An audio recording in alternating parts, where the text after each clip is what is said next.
नमस्ताणं नमो श्रद्धाणं नमो आयर्याणं नमो वज्रायाणं नमो लोये संवसां ईशो पंचनमुक्कारो सव्वपावपणासनो मंगलानं च संवेसिं पडमगः वै मंगल पुरीमचरिमाणकप्पो मङ्गलमवद्यमाणतित्तं य परिकर्याजीर्ण गणहराय थेरावलिचरितम्। तीन दिनों में हमने महावीर स्वामी परमात्मा के जीवन चरित्र को पूर्व भाव सहित समझने की प्रक्रिया की। आज के दिन तीन परमात्मा के चरित्र आते हैं, पार्श्वनाथ परमात्मा, निम्नाथ परमात्मा और ऋषभदेव परमात्मा। सर्वप्रथम पार्श्वनाथ परमात्मा के चरित्र के साथ चालू करते हैं कि परमात्मा के पांचों कल्याणक विशाखा नक्षत्र में हुए थे, विशाखा नक्षत्र में हुए थे और परमात्मा के च्यवन की बात बता रहे हैं। अब जो कुछ भी महावीर स्वामी परमात्मा के जीवन चरित्र में है वही का वही यहाँ पार्श्वनाथ परमात्मा के भी जन्म च्यवन वगैरह के अंदर बात आएगी। फर्क केवल इतना समझना होगा, वो क्षत्रिय कुंड है, यहाँ पर वाराणसी है जिसे आज हम बनारस के रूप में भी जानते हैं। वहाँ पर त्रिशला माता और सिद्धार्थ महाराजा है, यहाँ वामा माता और अश्वसेन राजा है। इस प्रकार से थोड़ा बदलाव देखना है। परमात्मा की त्रिशला माता ने पहले स्वप्न में शेर को देखा था, परंतु यहाँ पर जो क्रम से है, पहले गजवर दी तो वही क्रम से वो 14 सपनों को देखेंगे। परमात्मा का च्यवन आ रहा है। उस काल और उस समय में पार्श्वनाथ परमात्मा का जीव, तो यहाँ पर भी वही सब वृत्तांत है। वो माता अर्धरात्र जागृत अवस्था में स्वप्न देखने के बाद जगते हैं, अश्वेशन राजा के पास जाते हैं, सपनों को बयां करते हैं और इसका फलादेश क्या है, वही फलादेश की बातें अश्वेशन राजा ने भी बताई। केवल वहाँ पर क्या था, च्यवन हुआ था देवानंदा ब्राह्मणी की कुक्षी में और उन्होंने ऋषभदेव ब्राह्मण को पूछा था और 82.5 दिन के बाद यहाँ पर वो ट्रांसफर यानी संक्रमण की प्रक्रिया वहाँ पर हुई थी परमात्मा के जन्म की बात। पौष मास दशमी के दिन परमात्मा पार्श्वनाथ परमात्मा के जीव जब वामा माता की कुक्षी में थे तब रात्रि के अंधकार के समय में उनके बाजू में से काले सर्प को जाते हुए वो देख पाए। तो वो सर्प को वो देख पाए तो अपने पास से गुजरते हुए सर्प को देख पाए, पास से गुजरते हुए यानी अपनी बाजू में से, जिसे कहेंगे पड़खे में से, गुजराती में कह दो पड़खा, यानी पार्श्व का मतलब है करीब, जो पार्श्व करीब से गुजरते हुए निकले हैं। तो उसके आधार पर माता पिता ने तय किया कि अपने बालक का जन्म इस प्रकार की घटना घटित हुए तो उसका नाम हम पार्श्व कुमार रखेंगे।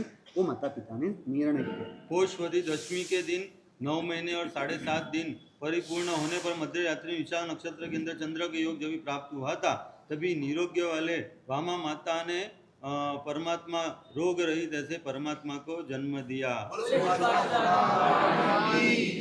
आज आपको जय बुलाने का थोड़ा ज्यादा रहेगा क्योंकि 3 परमात्मा के कल्याण है ना, बराबर। और उससे फायदा ये भी होगा कि आप सब जाग रहे हो या तो जो सोए हुए हैं उनको जगाने का काम कर रहे हो, वो भी कार्य अच्छे तरीके से हो पाएगा। अच्छा, अब परमात्मा का जन्म हुआ वगैरह वगैरह सभी घटनाएं, वो 10 दिन का महोत्सव करना, फिर सब परिवार को बुलाना, नामकरण करना। अब परमात्मा थोड़े बड़े हो रहे हैं और राजकुमार की अवस्था में परमात्मा बस वही राजकुमार। क्या पानी की विराटना? हाँ, वो बात तो करेंगे बाद में, अभी सबको आने तो दो, बराबर। पानी की विराटना की बात पूछ रहे। अब अपनी मूल बात, तो पार्श्वनाथ परमात्मा कुमार अवस्था में और एक बार जरोखे में वो खड़े हैं, वृत्तांत आपको पता है, और उस समय लोगों की भीड़ नगर की बाहर की ओर जाते हुए देख रहे हैं और उन्होंने अपने सारथी को पूछा कि ये कहाँ जा रहे हैं, और तब बताया कि किसी तपस्वी ने संसार के अंदर उसे तकलीफ थी, पीड़ा थी, उस पीड़ा में से मुक्त होने के लिए कुछ मैं पुण्य कर्म उपार्जित करूं, उस उद्देश्य से उन्होंने संन्यास मार्ग का स्वीकार किया और कोई तपस्या करने के लिए वो बाहर पर आए हुए हैं। तो चलो हम भी निकलते, हम भी जाते हैं। और परमात्मा वहाँ पर जाते हैं अपने सारथी के साथ रथ पर बैठकर, और परमात्मा अपने अवधि ज्ञान से जानते हैं कि उसने पंच आग्नि तप यानी 5 प्रकार के कुंड है, हवन के कुंड है, उसके अंदर लकड़ी जल रही है और एक कुंड के अंदर लकड़ी में एक सर्प को जलते हुए देख रहे हैं। और परमात्मा अवधि ज्ञान से देखते हुए उन्होंने कहा कि ये आपका किस प्रकार का तप है, जिसके अंदर किसी भी प्रकार की कोई जयना, कोई जीव दया के परिणाम तो है नहीं, किसी भी प्रकार की तत्व की स्पष्टता नहीं। यहाँ पर पार्श्वनाथ परमात्मा ने स्पष्ट शब्द प्रयोग किया, ये सब अज्ञान कष्ट है। शरीर को तकलीफ पहुंचाना, इससे धर्म नहीं होता है। जब तक ज्ञान और विवेक के धर्म में आत्मा नहीं आती, जागृति के घर में आत्मा नहीं आती, तब तक की सभी क्रिया को अज्ञान कष्ट के रूप में बताया। मनोज जी, थोड़ी हैरानी नहीं हुई? करंट नहीं लग रहा है? अब थोड़ी आदत हो गई है महाराज साहब का ये सब सुनते सुनते। तो जहाँ पर समझदारी नहीं, जहाँ पर कोई जागृति नहीं, जहाँ पर कोई विवेक नहीं, केवल गतानुगतिक से वो घेट यानी भेड़ चाल से एक दूसरे के पीछे चलते रहो, उस प्रकार से क्रिया करना, ये तो अज्ञान कष्ट है। और उन दोनों के बीच में संवाद चलते हैं और परमात्मा ने अपने सेवक के पास वो लकड़ी में से लकड़ी को चिराया और उसको कटवाने के बाद उसमें से जलता हुआ सर्प निकला और वह सर्प को परमात्मा ने अपने सेवक के मुख से नवकार मंत्र सुनवाया। कई लोगों को प्रश्न होता है कि परमात्मा ने सेवक से नवकार मंत्र सुनाया, परमात्मा ने खुद ने नवकार मंत्र क्यों नहीं सुनाया? खुद ने सुनाया हो तो ज़्यादा अच्छा होता ना। उसका जवाब हम देंगे ऋषभदेव परमात्मा के चरित्र के समय में, तब तक सब लोगों का आगमन भी हो जाएगा ना, बराबर है। तो तीर्थंकर परमात्मा ने ऐसा क्यों किया, कई लोगों को ये प्रश्न जो होते हैं उसका समाधान अब आगे आएगा। और उस समय कमठ नाम का जो तपस्वी है वो अपन अपमानित हुआ और वो परमात्मा के प्रति वैर भाव को लेकर, क्योंकि ये वैर भाव इस जन्म का नहीं था, मरुदेवा मरुभूति के भाव में जब परमात्मा का जीव 10 भाव के पहले जो सम्यक दर्शन प्राप्त करना है, उनके बड़े भाई के रूप में यही कमठ के साथ उनके वैर के ऋणानुबंध उन्होंने बनाए थे, परमात्मा ने नहीं बनाए थे। और उस वैर से अपमानित होके और वैर के भाव को मजबूत करते हुए अब परमात्मा को मैं किसी न किसी प्रकार से परेशान करूंगा, तब करके अज्ञान कष्ट पूर्वक तप पूरा करके वो मर के होता है मेघमाली देव के रूप में।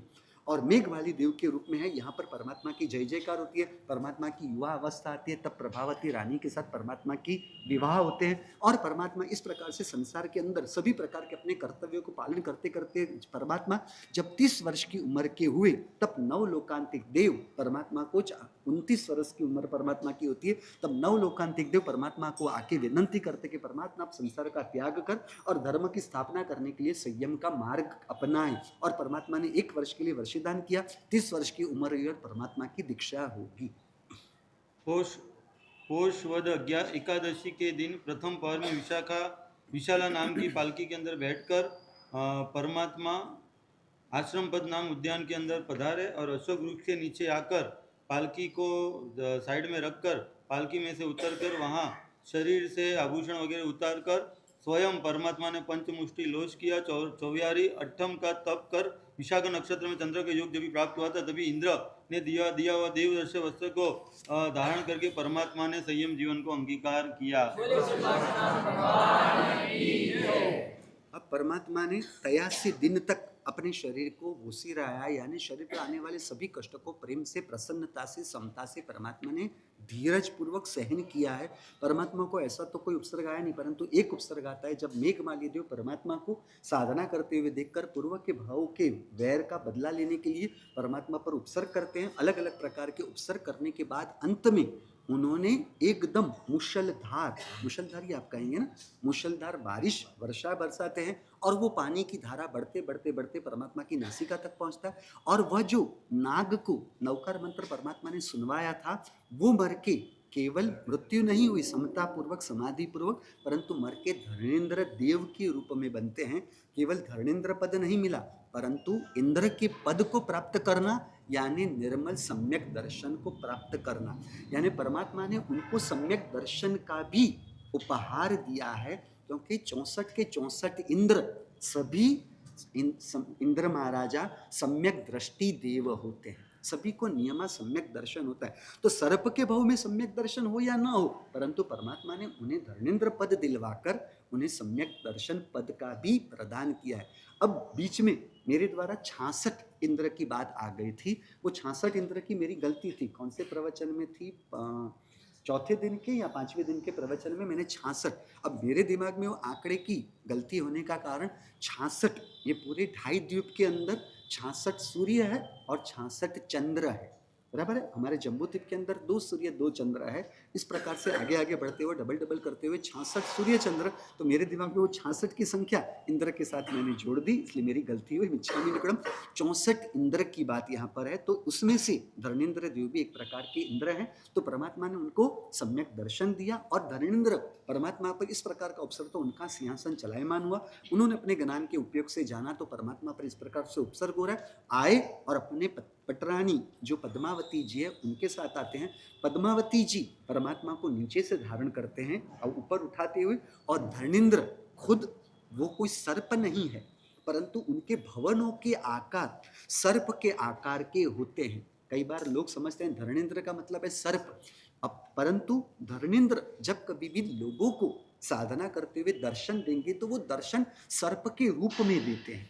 जिस प्रकार नाकोड़ा भैरव, उसका जो आकार दिख रहा है उस प्रकार का उनका आकार नहीं होता, वो सामान्य देव के रूप में ही होते हैं। परंतु किसी को जब कभी वो दर्शन देंगे, माणिभद्र की भी बात उसी प्रकार से है। उनका जो मुंह एक प्रकार से वो सुअर वाला जो मुंह है, वैसे उनका आकार होता नहीं है, परंतु लोगों को जब कभी भी दर्शन देंगे वो उस प्रकार, जिस प्रकार पद्मावती को हम सर्प के ऊपर बैठे हुए देखते हैं, 4 हाथों के रूप में देखते हैं। जो 4 हाथ किसी देवी देवताओं को होते नहीं हैं, उनको भी अपनी तरह ही 2 पांव और 2 हाथ होते हैं, अपने जैसा ही सब होता है। वो षण्मुख नाम के अधिष्ठायक देव है ना, विमलनाथ परमात्मा है किसी के अधिष्ठायक, तो 6 मुख है। तो देवता को कोई 6 मुख नहीं है, बराबर है। इसी प्रकार ये गणपति की जो बात है, तो गणपति उनके कोई मुख के ऊपर हाथी का वो सिर चढ़ाया हुआ नहीं हो, गणपति भी एक प्रकार के देव ही है, बराबर है। उसकी बात बाजू में रख देते हैं, उसकी बात बीच में लाने की जरूरत नहीं। और वो परमात्मा के ऊपर एक सर्प का एक छत्र करते हुए परमात्मा के ऊपर एक छाते के रूप में परमात्मा का रक्षण करते हैं। इस प्रकार से यहाँ परमात्मा की भक्ति की, और वो मेघमाली देव को उन्होंने तर्जना करके उन्हें भगा दिया और उनको चेतावनी दी कि आइंदा परमात्मा को परेशान करने की जरूरत भी मत करना।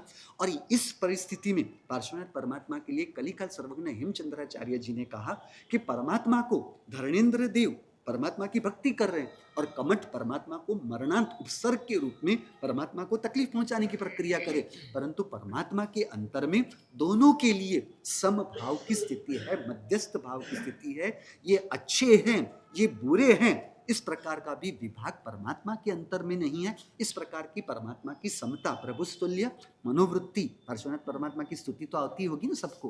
कमठे धरणेन्द्रे च स्वोचितम कर्म कुर्वती प्रभुस्तुल्य मनोवृत्ति, तो परमात्मा की दोनों के प्रति तुल्य मनोवृत्ति यानी समता की स्थिति है, मध्यस्थता की स्थिति है। किसी भी प्रकार का पक्षपात ज्ञानी को कभी भी किसी के लिए या किसी परिस्थिति के लिए भी पक्षपात के परिणाम रहते नहीं है। इस प्रकार से परमात्मा का यह उपसर्ग होता है और फिर परमात्मा को केवल ज्ञान होना है। चैत्रवदी चौथ के दिन पहले धरणेन्द्र ने इस प्रकार से परमात्मा को सर्प के आकार से परमात्मा का रक्षण किया है। इसलिए उसका अनुकरण करते हुए बाद में लगभग आप देखोगे तो पार्श्वनाथ परमात्मा की प्रतिमा के ऊपर वो सर्प का आकार होता है। परमात्मा को खुद को कुछ ऐसा है नहीं, समझिए, और धरणेन्द्र खुद भी ऐसे सर्प के आकार के नहीं है। चैत्रवदी चौथ के दिन पहले पहर के समय गातकी नाम के वृक्ष के नीचे विशाखा नक्षत्र के चंद्र का योग जब भी हुआ था, तभी शुक्ल ध्यान में आरूढ़ होकर अनंत अनुपम ऐसे केवल ज्ञान और केवल दर्शन को परमात्मा पार्श्वनाथ भगवान ने प्राप्त किया। परमात्मा पार्श्वनाथ भगवान के 8 गण और 8 गणधर थे। एक वाचना वाले साधु भगवंतों का समूह उसे गण कहते हैं, और पार्श्वनाथ भगवान के 8 थे, परंतु आवश्यक सूत्र के अंदर 10 गण की बात आती है। उनके गणधर थे शुभ आर्य घोष वशिष्ठ ब्रह्मचारी सोम श्रीधर वगैरह। परमात्मा में 8 गणधर थे। पुरुष प्रधान ऐसे पार्श्वनाथ भगवान को आर्य दीना वगैरह 16,000 साधुओं की उत्कृष्ट संपदा थी। पुष्प चूला वगैरह 38,000 साध्वी भगवंतों की उत्कृष्ट साध्वी जी की संपदा थी। सूरत वगैरह 1,64,000 श्रावकों की उत्कृष्ट श्रावक संपदा थी। सुनंदा वगैरह 3,27,000 श्राविकाओं की उत्कृष्ट संपदा थी। केवली समान ऐसे 14 पूर्वाधर 350 की उत्कृष्ट संपदा थी। 1400 अवधि ज्ञानियों की उत्कृष्ट संपदा थी। 1,000 1000 केवल नानियों ये की 350 गलती है, 850 14 पूर्वधारियों की संपदा थी। और 1100 वैक्य लब्धिधारी व साधु भगवंतों की संपदा थी। 600 मनोवर ज्ञानी मुनि भगवंतों की संपदा थी और 1000 साधु भगवंत मोक्ष में पधारे। मोक्ष मार्ग प्रचलित हुआ था। ये पर्यांकुश भूमि की बात हुई। इस तरह से परमात्मा की बात हुई। परमात्मा उस काल और उस समय के अंदर पार्श्वनाथ परमात्मा 30 वर्ष का गृहस्थवास पूरा करके 83 दिन का छद्मस पर्याय पालन करके 83 दिन कम ऐसे 70 वर्ष तक का केवली पर्याय का पालन करके 70 वर्ष का चारित्र पर्याय पालन करके 100 वर्ष के आयुष्य को पूर्ण करके वेदनीय आयुष्य नाम और गोत्र कर्म के क्षय होने पर इस अवसर्पिणी काल के अंदर दूषम नाम के चौथा आरा बहुत व्यतीत होने के बाद चतुर्मास काल का पहले महीने के अंदर दूसरे पक्ष के अंदर श्रावण मास शुक्ल अष्टमी के दिन समेत शिखर नाम के पर्वत के शिखर के ऊपर 33 साधु भगवंतों के साथ 54 मासक क्षमण का तप करके विशाख नक्षत्र के अंदर चंद्र का योग जब भी प्राप्त हुआ था तभी प्रथम पहर में दोनों हाथ पसारे हुए कार्यसक ध्यान मुद्रा के अंदर परमात्मा मोक्ष पधारे। पार्श्वनाथ भगवान का निर्माण हुए 1200 वर्ष बीतने के बाद 1300वें सेके का यह 30वां वर्ष जाता है और उसमें पार्श्वनाथ भगवान के निर्माण के 250 वर्ष बाद वीर परमात्मा निर्माण हुए और उनके बाद 980 वर्ष बीतने के बाद पुस्तक आरूढ़ पुस्तक की रचना हुई। अब बात आती है पार्श्वनाथ परमात्मा चरित्र। अब निम्नाथ परमात्मा के चरित्र की बात है। परमात्मा का नाम निम्नाथ नहीं है, उनका नाम है अरिष्ट नेमि। तो अरिष्ट नेमि परमात्मा के 5 कल्याणक चित्रा नक्षत्र में हुए हैं। यानी 5 कल्याण च्यवन, जन्म, दीक्षा, केवल ज्ञान और मोक्ष। अब यहाँ पर भी पार्श्वनाथ परमात्मा और त्रिशला माता के समान ही यहाँ पर लेना है। फर्क केवल इतना है, नगरी का नाम है शौर्यपुरी और परमात्मा की माता और पिता का नाम है शिवा माता और समुद्र विजय परमात्मा के पिताजी। कार्तिक वध द्वादशी के दिन 32 सागरों की स्थिति कल अपराजित नामक महाविमान से अंतर रहित च्यवन कर इसी जम्मू द्वीप के अंदर भरत क्षेत्र के अंदर सौर्यपुर नामक नगरी के अंदर समुद्र विजय नाम के राजा और शिवादेवी माता की रानी की कुक्षी के अंदर मध्य रात्रि के अंदर चित्ता नक्षत्र के अंदर जब चंद्र का योग प्राप्त हुआ था तभी परमात्मा निमिनाथ परमात्मा गर्भ के तौर पे पधारे।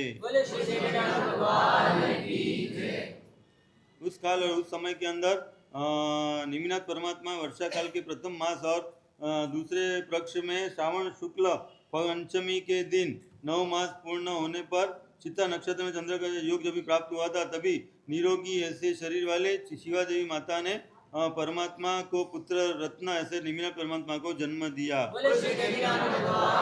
निमिनाथ परमात्मा के जीव जब माता के गर्भ में थे तब माता ने सपने के अंदर एक चक्र यानी जो रथ का पहिया है वो देखा है, जिसके अंत में रिष्ट नाम के रत्न जड़े हुए हैं।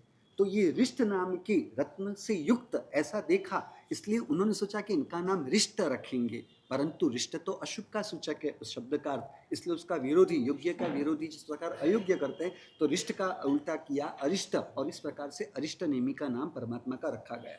अब परमात्मा युवा अवस्था को प्राप्त करते हैं और युवा अवस्था को प्राप्त करने के बाद परमात्मा के ही पितराई भाई, उनके बड़े पापा के बेटे हैं श्री कृष्ण महाराजा और कृष्ण है वासुदेव, 3 खंड के मालिक। कल हमने जो चक्रवर्ती के बल की बात की थी, उस चक्रवर्ती से आधा बल बताया जाता है वासुदेव का, और उन्होंने वासुदेव पद को प्राप्त कर लिया है, लगभग वासुदेव पद को प्राप्त कर लिया है। अब एक बार हुआ ऐसे कि उनके मित्रों के साथ, परमात्मा राजकुमार की अवस्था में मित्रों के साथ उनके आयुधशाला के मतलब है अपनी भाषा में शस्त्रों का गोडाउन, जहाँ पर शब्द शस्त्र वेपन्स रखे जाते हैं, वहाँ पर वो पधारे। और उस समय कृष्ण महाराजा की कौमुदी नाम की गदा है। तो उनके सबके मित्र कहते हैं कि आप बहुत बलवान हो, तो ये कौमुदी गदा उठा के दिखाओ तो हम आपको बलवान माने। परमात्मा ने कहा कि इस प्रकार का कोई बल प्रदर्शन करने से किसी में बल है वो दिखाने की कोई आवश्यकता नहीं है। बल बाहर में बताने के लिए बल नहीं है, बल साधना के लिए उपयोग में लिया जाए, उसके लिए तपश्चर्या वगैरह के लिए उपयोग किया जाए। बाहर में किसी भी प्रकार के बल के प्रदर्शन के लिए बल की बात नहीं आती। फिर भी उन्होंने बहुत ही आग्रह किया, इसलिए परमात्मा ने उनके आग्रह की वजह से परमात्मा ने वो कौमुदी गदा, जो वासुदेव का एक शस्त्र है, जो सामान्य इंसान एक नहीं 10 20 25 भी ना उठा सके, और वह बल गदा को वासुदेव ही उठा सकते हैं, परंतु परमात्मा ने वो गदा को भी एकदम आसानी से, कोई लकड़ी का टुकड़ा कोई उठाता हो उस तरह से उठा लिया। उनका जो चक्र है सुदर्शन चक्र, वो सुदर्शन चक्र भी परमात्मा ने बहुत सरलता से उठा के बताया है। उसके बाद तीसरे नंबर में उनकी जो गदा है शांग वृद्ध, शांग नाम की जो उनका जो तीर है, उस तीर को भी परमात्मा ने उठाया है, और उठाने के बाद पणच यानी उसकी जो डोरी है वो भी बांध के बताया।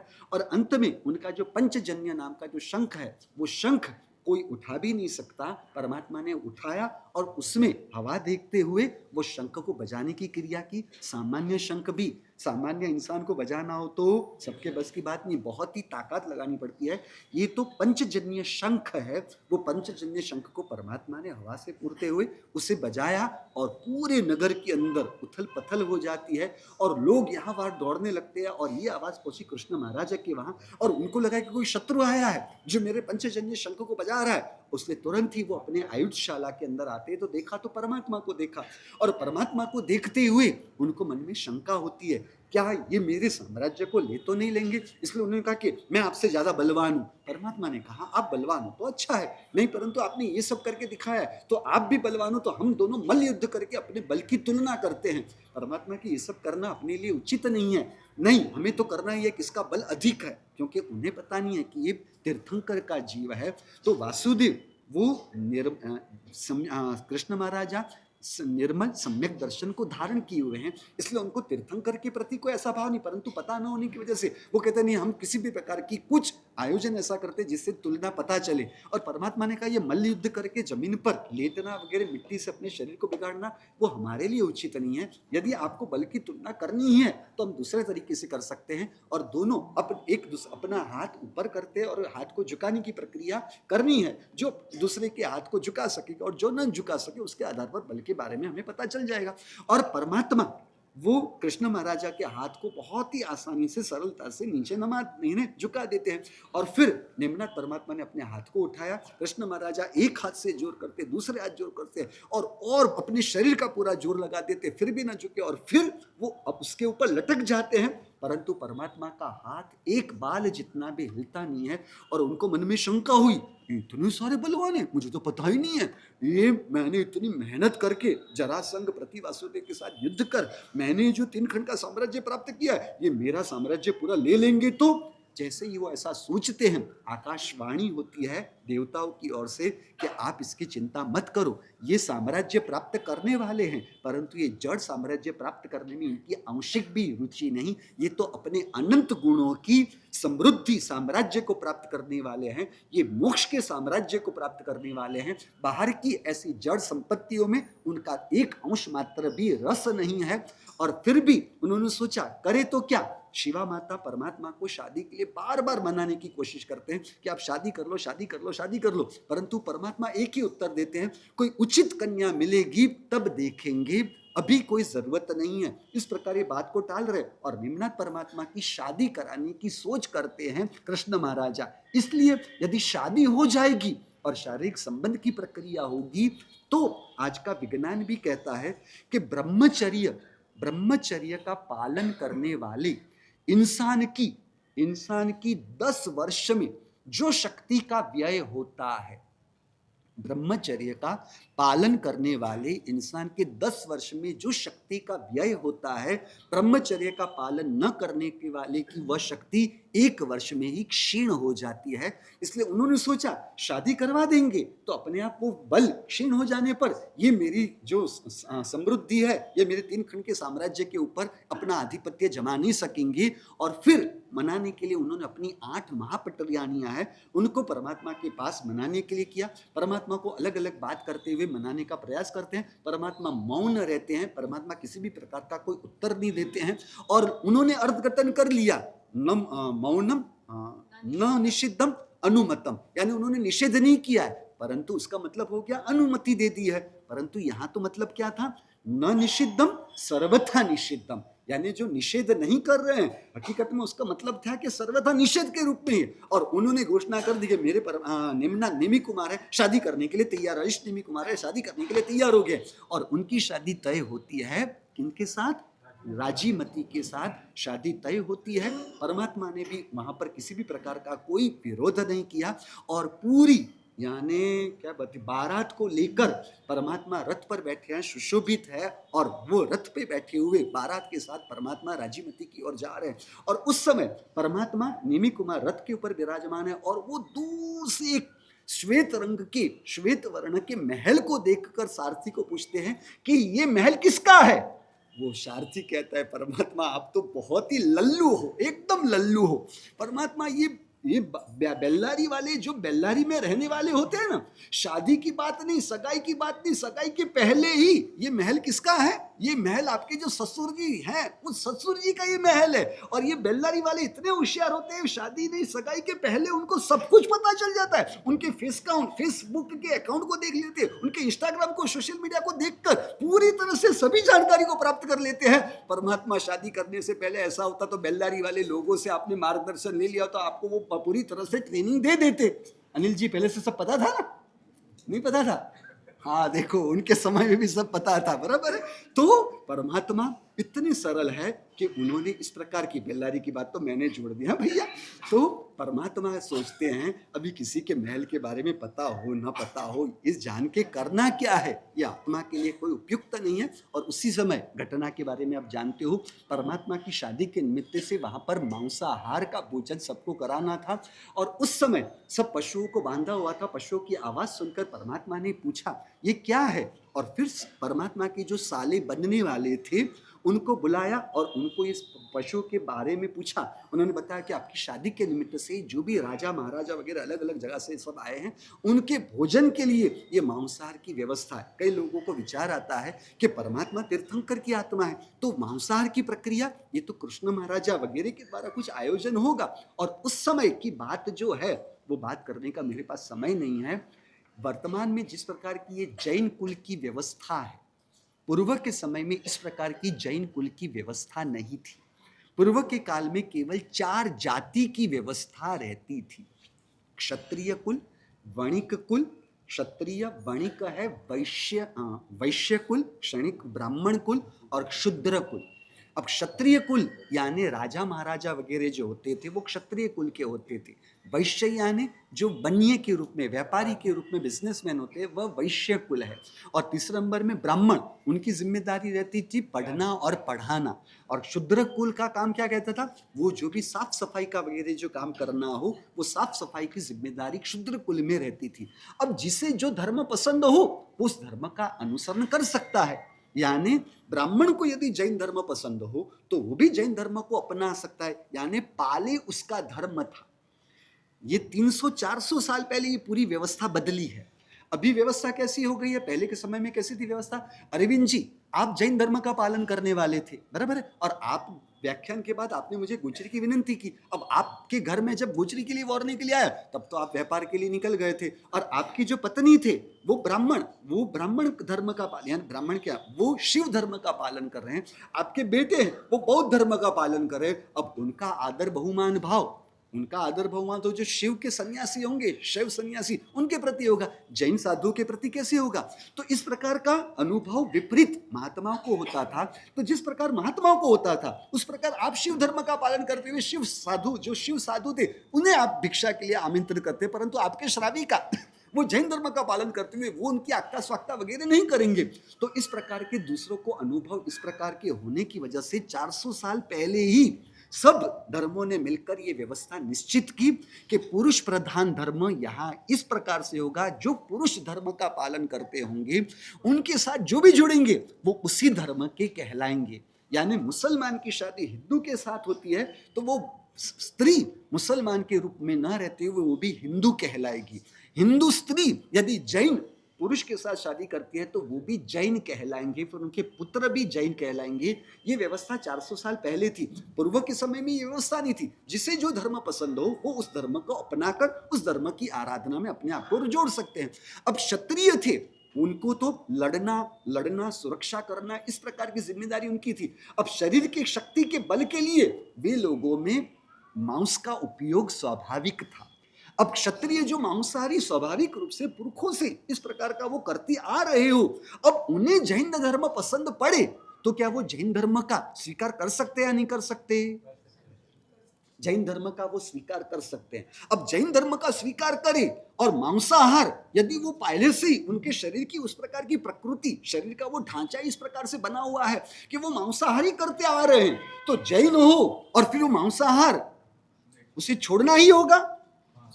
हाँ, तो कृष्ण महाराजा जैन थे, जैन थे। हाँ, तो उस समय ये जो खाने पीने की जो बात थी वो 12 व्रत में छठे व्रत 7वें व्रत में भोग की बात आती है। तो क्षत्रिय वो अपने लिए इस प्रकार से जैन धर्म का स्वीकार करते हैं, मांस की छूट रखते थे। आप समझ रहे हो? इस ऐसा करते हुए भी वो जैन धर्म में अपने आप को रखना चाहते हो तो वो रख तो सकते हैं ना। समझ रहे हो कहने का मतलब? तो क्या हुआ, तकलीफ हुई?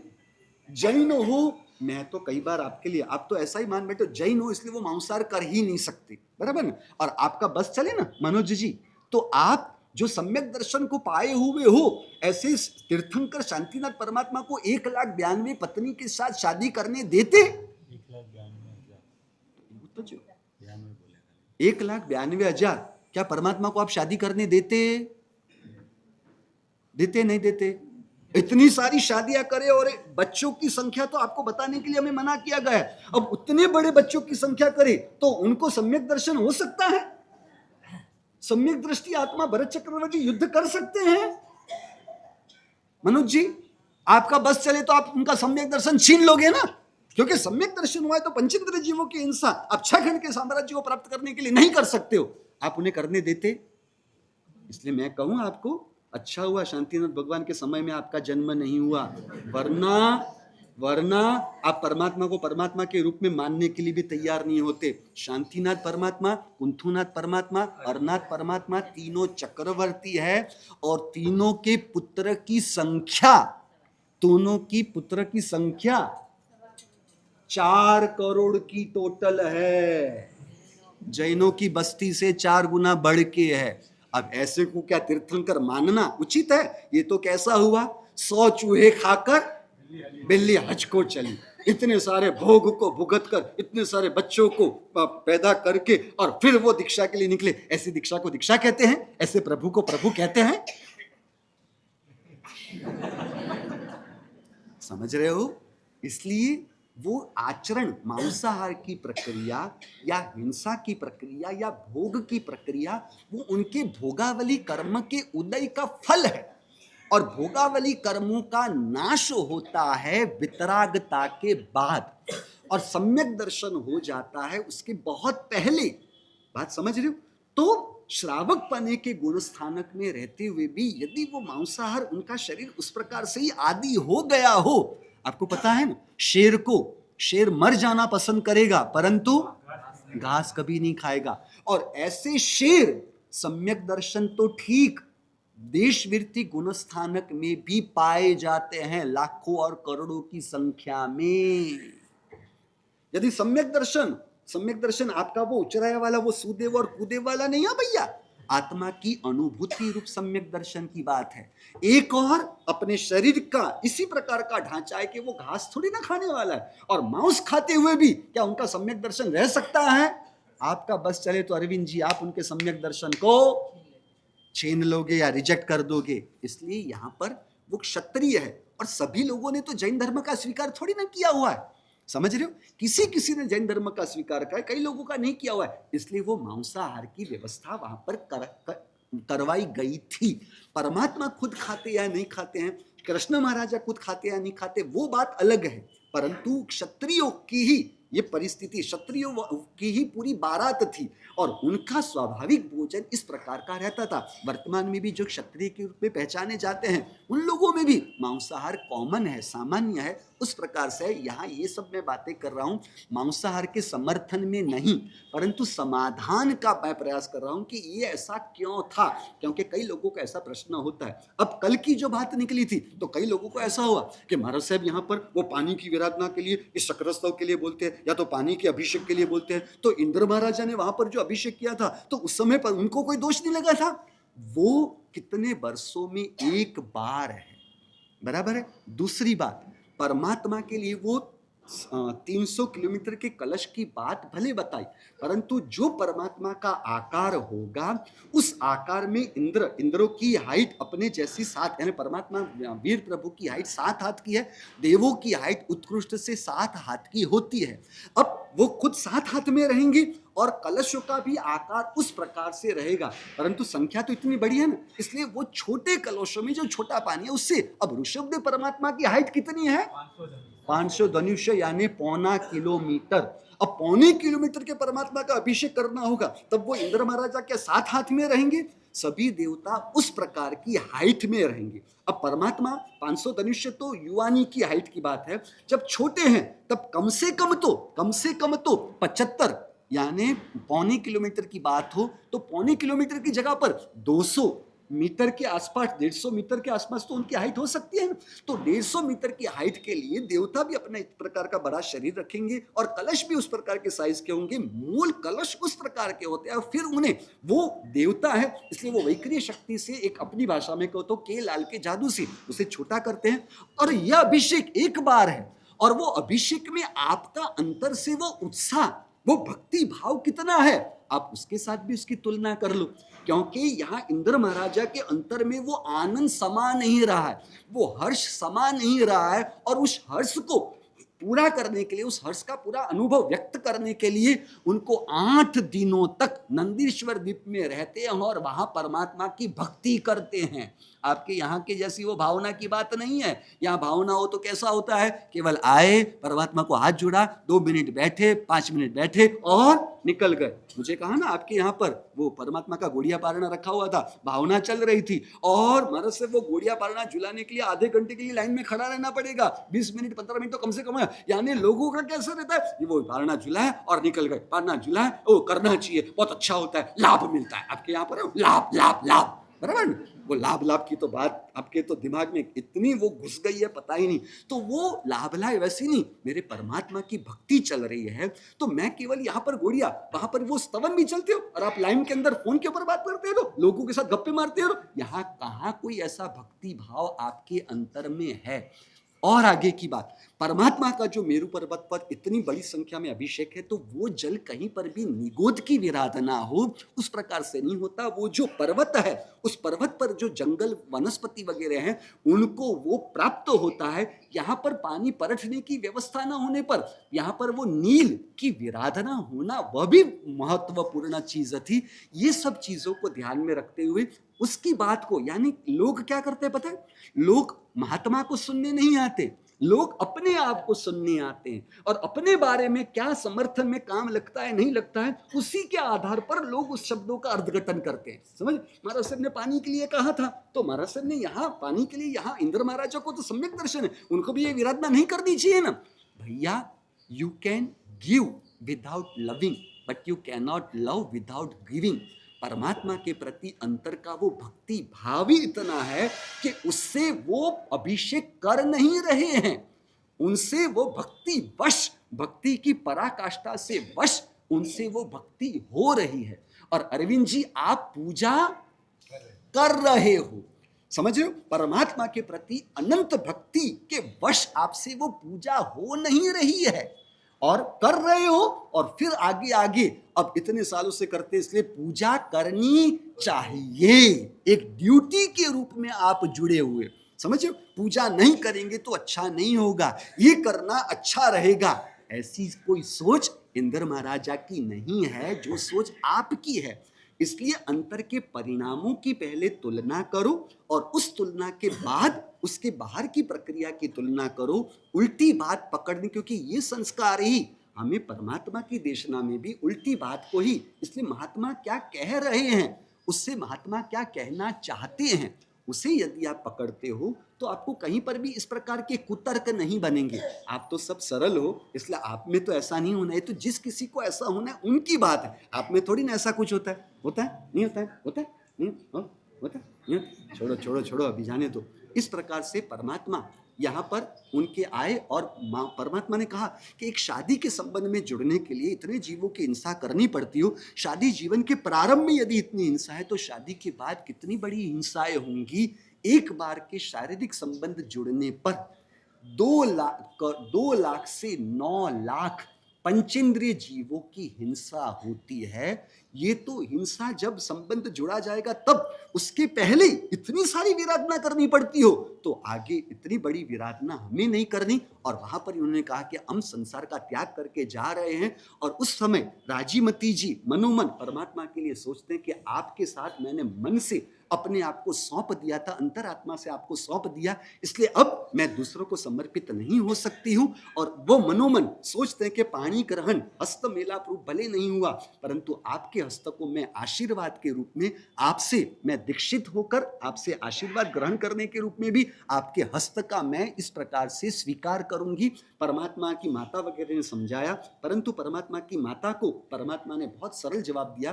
परमात्मा नेमिनाथ परमात्मा थे मुनि सूरत परमात्मा के वंश परंपरा में, इसलिए परमात्मा की माता ने कहा कि आपको दीक्षा लेनी है तो भले लो, परंतु हम जिस मुनि सूरत परमात्मा के परंपरा में, तो उन्होंने भी शादी की थी, उन्होंने भी बच्चे गृहस्थी का पालन किया और उसके बाद में उन्होंने दीक्षा ली है, तो आप क्यों इस प्रकार से निकल रहे हो।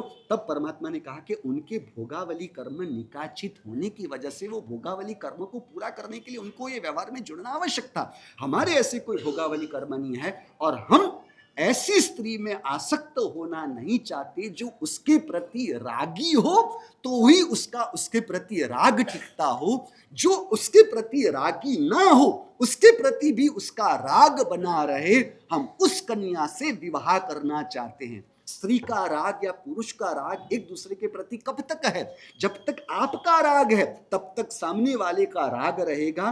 मोक्ष की इच्छा भी जब खत्म हो जाती है, मोक्ष की इच्छा पूर्वक जो पुरुषार्थ होता है उसे कहते हैं धर्म पुरुषार्थ। समझ रहे हो, मोक्ष की इच्छा पूर्वक जो पुरुषार्थ है उसे धर्म पुरुषार्थ कहते हैं। जब मोक्ष की इच्छा भी बचती नहीं है तभी उसे कहेंगे मोक्ष पुरुषार्थ। मैंने कुछ गलती की ना, आगे इच्छा निकलो। मोक्ष की इच्छा पूर्वक जो पुरुषार्थ है उसे धर्म पुरुषार्थ कहते हैं। परंतु जब मोक्ष की इच्छा भी नहीं रहती, क्योंकि मोक्ष हमारी आत्मा की सत्ता में ही है, विस्तार से बात अभी नहीं होगी, आगे के प्रवचन में वो बात होगी है। इसलिए जब खुद को समझने के बाद, खुद की महिमा होने के बाद, मोक्ष भी आत्मा की एक अवस्था है, वह अवस्था की भी महिमा जब नहीं रहती, मोक्ष की इच्छा भी जब खत्म हो जाती है और जो पुरुषार्थ होता है उसे कहते हैं मोक्ष पुरुषार्थ। यानी मुक्ति रूपी कन्या का राग है, मुक्ति रूपी कन्या का राग है तो धर्म पुरुषार्थ। जब मुक्ति रूपी कन्या का भी राग न बचे उसे कहेंगे मोक्ष पुरुषार्थ। तो परमात्मा कहते हैं कि जो अपने प्रति वैरागी, यानी मुक्ति के प्रति जो वैरागी है, उसके प्रति भी मुक्ति रूपी कन्या जो राग रखती हो, हम तो उस कन्या से विवाह करना पसंद करेंगे। मिलेगी एक कन्या संसार में ऐसी? कोई कन्या ऐसी मिलनी असंभवित है, वरना विवाही कैसे रहे। क्योंकि आपके तो यहाँ पर चोवियार करता हो तो भी उसे विवाह करना पाप माना जाता है ना। चोवियार करे उसे विवाह थोड़ी ना किया जाता है, पाप है ना वो, क्यों नहीं? हाँ, यदि चोवियार करना हो तो थोड़ी ना उसे शादी करनी चाहिए, तो उसे दीक्षा ही ले लेनी चाहिए ना भैया। तो ब्रह्मचर्य की बात तो कोसों कोसों कोसों कोसों दूर है। इस प्रकार परमात्मा ने वहां से निकले और उस समय नवलोकांतिक देव परमात्मा को आके विनंती करते कि आप धर्म का प्रवर्तन करो। परमात्मा ने वार्षिक दान दिया और उज्जिंत पर्वत, उज्जिंत जैसे हम आज कहते हैं गिरनार पर्वत पर परमात्मा पधारे और वहां परमात्मा की दीक्षा होती है। और वर्षा काल के अंदर नेमिनाथ परमात्मा के केवल ज्ञान की बात सुनकर उसके बाद एक बार परमात्मा जब पधारे तब कृष्ण महाराजा परमात्मा के पास वंदन करने के लिए गए और राजीमती परमात्मा के पास वहाँ पर आकर परमात्मा के हाथों से दीक्षा लेती है। और कृष्ण महाराजा ने पूछा कि राजीमती, आपको उन्होंने कभी देखा नहीं, फिर भी उनका आपके प्रति इस प्रकार का भाव क्यों है? और परमात्मा ने बताया कि हमारे साथ इनका पूर्व में 8 भवों का संबंध है और वो 8 भवों के संबंध के नाते हम शादी करने के लिए गए नहीं थे, ऐसा परमात्मा ने नहीं बताया। परंतु यहाँ कवियों ने कल्पना की कि परमात्मा शादी के बहाने निम्नाथ परमात्मा खुद राजीमती को एक इशारा करने गए थे कि मैं मुक्ति रूपी कन्या से विवाह करने जा रहा हूं, चलो आपको भी मेरे साथ आना है। केवल वो इशारा करने के लिए ही परमात्मा गए थे, परमात्मा कोई विवाह के लिए गए नहीं थे। अश्विनी मास के अमावस्या के दिन पिछले पहर के अंदर गिरनार पर्वत के शिखर के ऊपर वैतस नाम के वृक्ष के नीचे 24 अट्टम का तप करते हुए चित्ता नक्षत्र के चंद्र का योग जब हुआ था, शुक्ल ध्यान के ऊपर आरूढ़ हुए परमात्मा को केवल नाम की प्राप्ति हुई। इस तरह रविवार सहस्रावन में केवल नाम उत्पन्न हुआ। तब उद्यान पालकों ने परमात्मा का छद्मस्त समय 54 दिनों का है। 54वें दिन को परमात्मा को केवल ज्ञान हुआ, संवत्सरण की रचना हुई, शासन की स्थापना होती है और राजीमती जी परमात्मा के हाथों से दीक्षित होते हैं और राजीमती जी उसी भाव के अंदर मोक्ष में पधारते हैं। हरण नेमिनाथ परमात्मा के 18 गण और 18 गणधर थे। वरदत्त वगैरह 18,000 साधुओं की उत्कृष्ट संपदा थी। यक्षिणी वगैरह 40,000 साध्वी भगवंतों की संपदा थी। नंद वगैरह 1,69,000 श्रावकों की उत्कृष्ट संपदा थी। 3,36,000 श्राविकों की उत्कृष्ट संपदा थी। 400 जोधपुरोधरों की, 1500 अवधि ज्ञानियों की, 1500 केवल ज्ञानियों की, 1500 विक्रिय लब्धिदारियों की, 800 वादियों की, 1,000 विपुलमती वालों की, 1500 साधु भगवंत और 3,000 साध्वी भगवंत परमात्मा के मोक्ष में गए। इस तरह निमिनाथ परमात्मा की अंतर्कृत भूमि एक प्रभु दो प्रकार की अंतर्कृत भूमि, युगांकृत भूमि और पर्यांकृत भूमि। 8 पट्टधरों तक परमात्मा मोक्ष मार्ग परमात्मा चलता रहा और 2 वर्ष के बाद परमात्मा केवल ज्ञान होने के बाद 2 वर्ष पीछे ऐसे मोक्ष मार्ग शुरू हुआ। ये पर्यांकृत भूमि की बात हुई। उस काल और उस समय के अंदर परमात्मा के मोक्ष की बात आएगी। 300 वर्ष कुमार अवस्था में रहकर 54 दिन छद्मस्त अवस्था में पालकर 54 दिन कम ऐसे 700 वर्ष का केवली पर्याय का पालन करके परिपूर्ण ऐसे 700 वर्ष का चारित्र पर्याय पालन करके 1000 वर्ष का सर्व आयुष्य पालन करके वेदनी आयुष्य नाम और गोत्र कर्म का क्षय करके परमात्मा निमिनाथ परमात्मा मोक्ष में पधारे। और तभी दुष्म श्रम नाग का चौथा आरा बहुत बीत गया था। ग्रीष्म काल के अंदर चौथे महीने के अंदर 8वें पक्ष के अंदर आषाढ़ शुक्ल अष्टमी के दिन गिरनार पर्वत के शिखर के 536 साधुओं के साथ 24 एक मास का अनशन शिकार कर चित्ता नक्षत्र के चंद्र का योग प्राप्त हुआ। तभी मध्य रात्रि के समय पद्मासन मुद्रा के अंदर परमात्मा मोक्ष में पधारे थे। इस तरह निर्वाण परमात्मा निर्वाण पधारे, इस तरह परमात्मा का निर्वाण हुआ।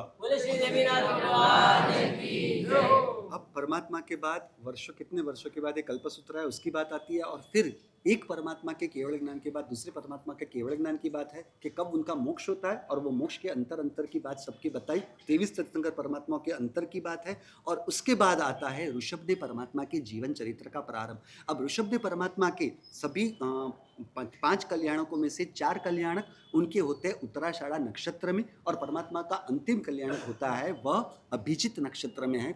अब परमात्मा ऋषभदेव परमात्मा के समय में काल का प्रारंभ, उसके पहले अभी जो हमारा चल रहा है वो चौथा आ रहा है, तो तीसरे 5वां आ रहा है। आपकी इस प्रकार के वो भावनाओं को देखकर शायद मेरे मुंह से चौथा आरा निकल गया होगा। बराबर।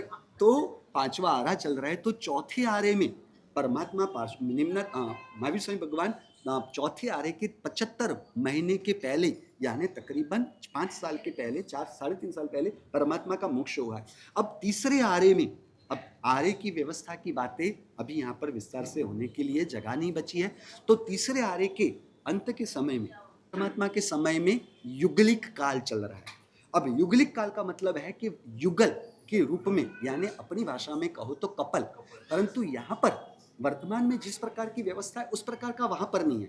वहां पर कैसे है, एक पति पत्नी के रूप में युगल होते हैं और उनका बहुत बड़ा जंगी आयुष्य होता है और उनके आयुष्य के 6 महीने का जब समय बाकी होता है तब वो दूसरे युगल को जन्म देते हैं। अब यहाँ पर ट्विंस बेटे और बेटी हुए, परंतु उस समय वो ट्विंस बेटे या बेटी के रूप में, भाई बहन के रूप में नहीं है, यहाँ वो युगल है पति और पत्नी के रूप में। अब उस समय में इस प्रकार की वर्तमान में जो व्यवस्था है, 80 यानी शस्त्रों का उपयोग जो वर्तमान में, उस समय में किसी भी प्रकार का कोई शस्त्र औजार वगैरह नहीं है। मसी, हाँ, च्यवन और जन्म की बात। परमात्मा ग्रीष्म ऋतु के अंदर चौथे मास के अंदर 7वें पक्ष के अंदर आषाढ़ मास कृष्ण चौथ के दिन 33 सागरों की स्थिति वाले सर्वासित नाम के महाविमान से परमात्मा जम्बूद्वीप के अंदर भरत शत्रुघ्न इक्ष्वाकु भूमि के अंदर नाभि कुलकर और मरुदेवा माता के पुत्र के च्यवन परमात्मा का मध्य रात्रि के अंदर परमात्मा का च्यवन हुआ। और चैत्र मास कृष्ण अष्टमी के दिन 9 महीने परिपूर्ण करके अब यहाँ पर चंद्र योग जो भी प्राप्त हुआ था, युगलिक काल चल रहा है और उस युगलिक काल के अंदर 80 यानी कोई शस्त्र औजार का उपयोग नहीं है, मसी यानी कोई लिखावट की प्रक्रिया नहीं है, मसी का मतलब है इंक यानी लिखने वगैरह की प्रक्रिया नहीं है, और कृषि यानी जो खेती बाड़ी की जो प्रक्रिया है वह सब नहीं है। तो फिर लोग अपना जीवन कैसे गुजारते हैं? कल्प वृक्ष के आधार पर। कल्प का मतलब है इच्छा को पूरा करने वाला, इच्छा को पूर्ति करने वाला वृक्ष, उसे कहते हैं कल्प वृक्ष। तो 10 प्रकार के कल्प वृक्ष होते हैं।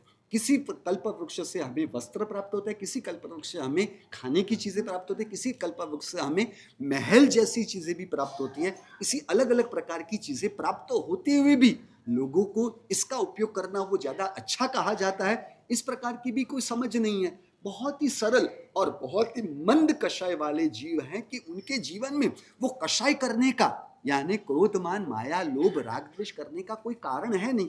अब शरीर कितने बड़े बड़े हैं, शरीर उनके बड़े बड़े हैं, 3-3 गांव के ऊंचे, 3 गांव, 2 गांव, 1 गांव, 1 गांव बराबर 3 किलोमीटर। तो परमात्मा के समय में अब सब कम होते जा रहा था, यानी तकरीबन 2-2 किलोमीटर की ऊंचाई वाले शरीर की ऊंचाई है। अब परमात्मा की ऊंचाई 500 धनुष है यानी 1.25 किलोमीटर की ऊंचाई है।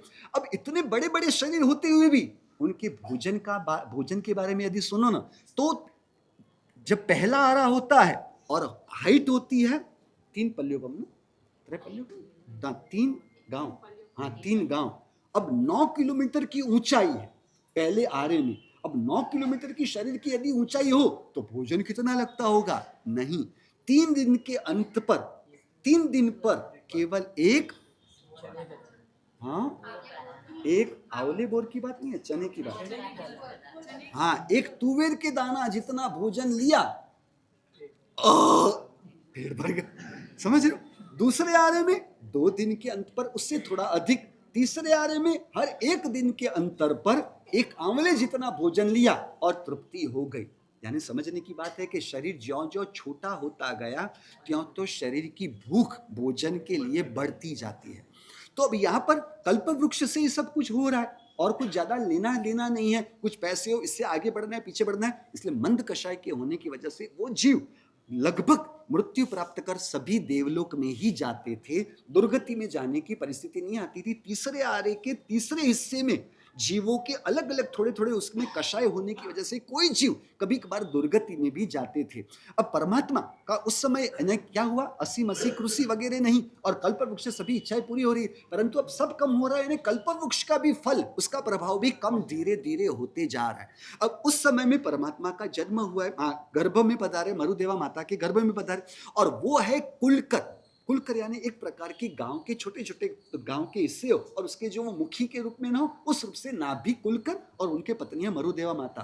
अब परमात्मा की जमनी जंगा पर वृषभ का लंचन होना है, इसलिए परमात्मा की माता 14 स्वप्न के अंदर पहला स्वप्न देखते हैं वृषभ को, गज को नहीं देखते, और बाद में वो क्रम। अब वो 14 स्वप्न जाग कर वो कुलकर नाभि कुलकर के पास आए, परंतु उस समय 80 मसी यानी लिखना पढ़ना वगैरह कुछ है नहीं, इसलिए उनको कुछ पता नहीं, परंतु बहुत ही सरल और भद्रिक है, जैसे हमारे पापा महाराज, समझ रहे हो? तो एकदम सरल और भद्रिक। उनको पूछते हैं कि इसका क्या फल होगा, ये सपने तो बहुत महान है, बहुत अच्छे हैं, इसका आपको बहुत अच्छा फल मिलेगा, और वो भी सरल है, हाँ आपने कहा बराबर, इसका अच्छा फल ही होगा। यानी बहुत सरल और भद्रिक है। और इस प्रकार परमात्मा का गर्भ का वहन होता है और परमात्मा का जन्म होता है।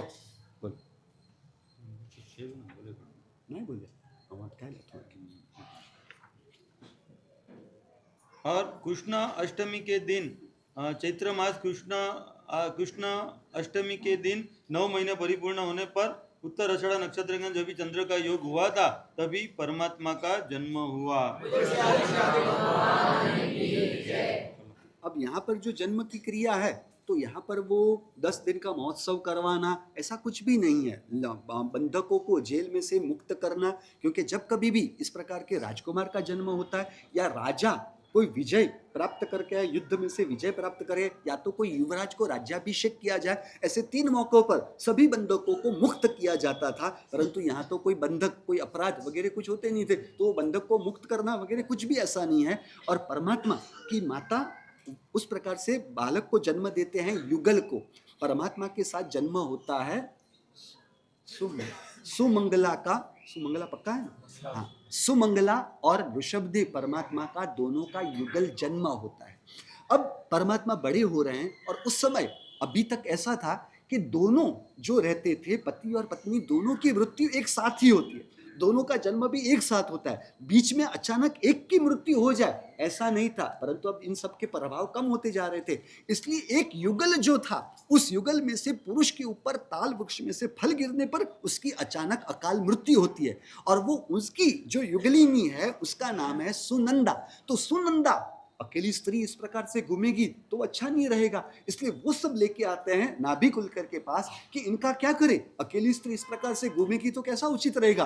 और परमात्मा के पिता नाभि कुलकर ने कहा कि ऐसा करो, हमें अपने पास ही रख लेते हैं और जब ये बड़े होंगे तब इनके साथ ही इनका संबंध रखा जाएगा। इसलिए परमात्मा के साथ सुमंगला जी और सुनंदा जी हो गए और ये बड़े होते हुए उनके विवाह का, अब परमात्मा बड़े हो रहे हैं उस समय, अभी उनके कुल का, उनके वंश का नाम तय करना निश्चित था। तो परमात्मा के कुल का नाम रखने की प्रक्रिया के लिए इंद्र महाराजा आते हैं। अब इंद्र महाराजा जब आते हैं तो उन्होंने सोचा कि देव के पास, गुरु के पास या राजा के पास खाली हाथ कभी भी, आप क्या लेके आए, कभी नहीं जाते ऐसा बोल रहे हो, कुछ लेके आए कभी?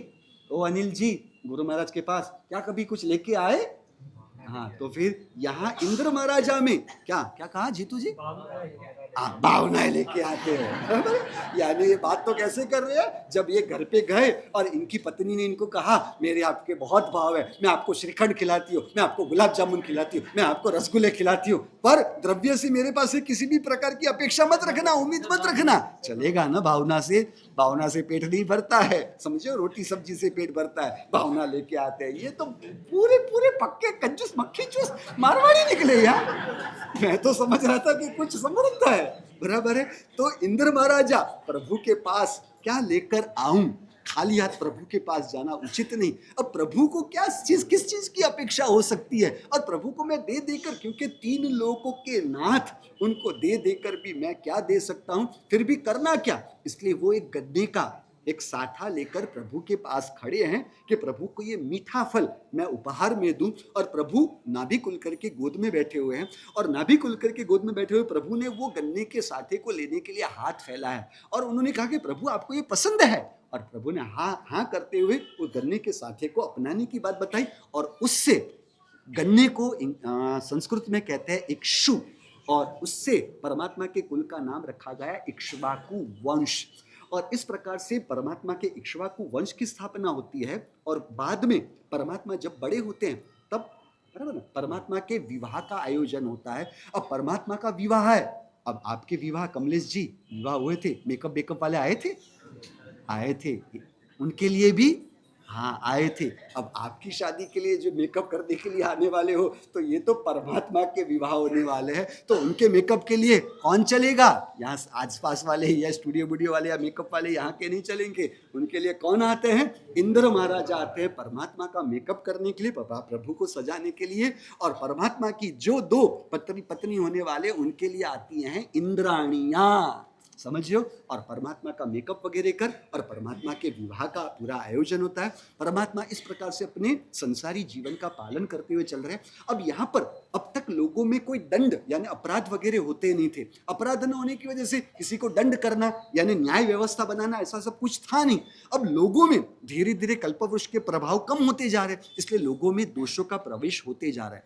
अब लोगों में दोष, जब किसी का किसी भी प्रकार का कोई अपराध होता तो किसी को भी वो नाभि खुल करके आगे उपस्थित किया जाता, उनके अपराध की सुनवाई वहां पर करवाई जाती। तो उस समय अरे तू ऐसा कर रहे, इस प्रकार से कहना पड़ता है। क्या कहना पड़ता है? तुम ऐसा कर रहे हो, बस इतना लोगों के सामने कहा, यही उसका दंड होगा। और उसी से उसको पछतावा होता है, वही उससे अफसोस होते हुए उस अपराध में से वो बाहर आ जाता है। पर लोग धीरे धीरे उससे भी मजबूत होने लगे और फिर हकार नीति के बाद नकार नीति चालू हुई। आपको ये नहीं करना चाहिए अरविंद जी, आपने ये किया, अच्छा नहीं किया। तो ये नकार नीति से उनको इस तरह से सुधारा जाता था। फिर भी अपराध बढ़ने लगी तो तीसरे दंड की पद्धति अपनाई गई और वो तो धिक्कार नीति। धिक्कार हो आपको, आप ऐसा कर रहे हो, आपको ऐसा करना अच्छा लगता है, छोड़ दो ये सब, अच्छा नहीं लगता है आपको। इस प्रकार से गुस्से से वो धिक्कार नीति, परंतु वो भी अपराध धीरे धीरे बढ़ने लगे और परमात्मा के पिता नाभि खुलकर के पास आए कि करे क्या। और उस समय उन्होंने कहा कि एक काम करो, आप ऋषभदेव परमात्मा जो हमारे बेटे हैं आदिनाथ जी के ऋषभ कुमार के पास जाओ।